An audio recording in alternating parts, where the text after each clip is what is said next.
કોંગ્રેસમાં ઘર વાપસી થતા જ નેતાએ ભાજપની પોલ ખોલી નાખી.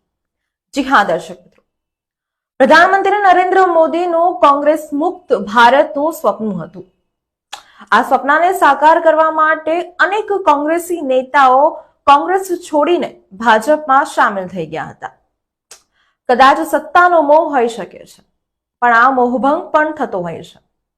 ખેડા જિલ્લાના મહુધાના પૂર્વ ધારાસભ્ય જીતેન્દ્રસિંહ પરમાર જાન્યુઆરી 2024માં કોંગ્રેસ છોડીને ભાજપમાં ગયા હતા, પરંતુ 331 દિવસમાં તેઓનો ભાજપથી મોહભંગ થઈ ગયો હતો અને 20 ડિસેમ્બર 2024માં તેમણે કોંગ્રેસમાં ઘર વાપસી કરી લીધી હતી.